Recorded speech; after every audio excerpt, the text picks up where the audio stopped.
osoba sa invaliditetom i koliko je važno da budemo empatični i podrška jedni drugima pokazuje manifestacija Sport za sve koja se dešava upravo danas. Naša Selena je tamo, pa idemo slikom do nje da vidimo kako se provodi. Selena, dobar dan.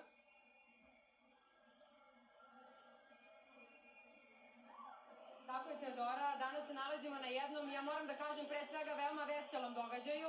Ovde je sve šarenoliko, atmosfera je predivna, ja se nadam da ćete me čuti, ja vas slabo čujem, ali svakako smo tu danas jednim lepim razlogom, jedna veoma važna manifestacija, Sport za sve, nalazimo se u hali Pionir i nešto više o ovoj manifestaciji reći će nam moj današnji sagovornik. Dobar dan, hvala što govorite za našu emisiju.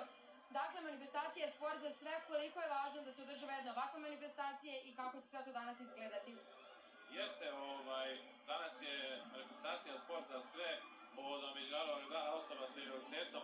Uglavnom se svi sjete tog Međunarodnog dana, a ova je manifestacija malo drugačija po tome, zato što je ovo samo promocija svega onoga što tokom cijele godine radimo za osobe sa invaliditetom i sa osobama sa invaliditetom. Jer danas ovdje imamo predstavljene sve sportove, bukvalno sve plivanja, zato što ne možemo iz tehničkih razloga da predstavimo to, ali ostale sve sportove možda vidite da prođete, jer to se naši korisnici tokom cijele godine bave tim sportovima. Šta je ovdje bitno izraziti? Ovo je jako bitna manifestacija da se vidi javno da se roditelji i djeca osobe sa invaliditetom aktiviraju što više, da se izvuku iz kuća, da se ostave mobilnih telefona, kompjutera, jer svakako, pa bar rekreacija, a svakako sport mnogo znači u rehabilitaciji i pomoći osobama sa invaliditetom. Šta hoću da naglasim, ovdje imamo od početnika do vrhunskih šampiona bivših. Tu je sa nama došao da nas podrži Željko Dimitrijević, višestruki osvajač paraolimpijskih igara, svjetskih i evropskih prvenstava. Zaista jako je lepo, moram da vam kažem, atmosfera je divna, svi su veseli i srećni. A koliko sve ovo znači i roditeljima, ali i deci i njima zajedno kada dođu ovde na jedan ovakav dan?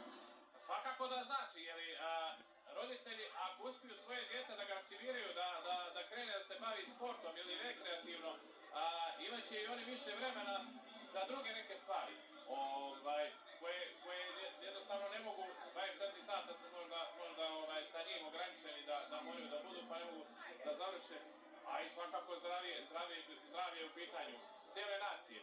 Znači, jako je bitno i za zdravlje. Za kraj da kažemo kako će danas izgledati program ovde, šta to sve ima zanimljivo za sve one koji su došli danas? Pa imali smo otvaranje u 10 časova, pa je trajalo je neki možda pola sata otvaranje.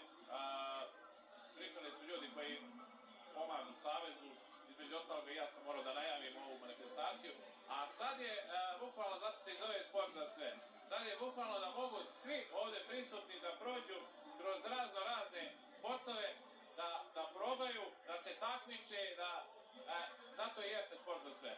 Hvala vam mnogo na ovom razgovoru, ja se zaista i nadam da smo samo ovom slikom koju smo vam prikazali, a i razgovorom naravno doprineli nekako da vam objasnimo kakva je ovdje atmosfera, meni je zaista ovdje lepo, tako da ću ja sigurno ostati još malo da uživam u ovom šarenilu i svemu lepo što ću danas ovdje vidjeti. Toliko od nas.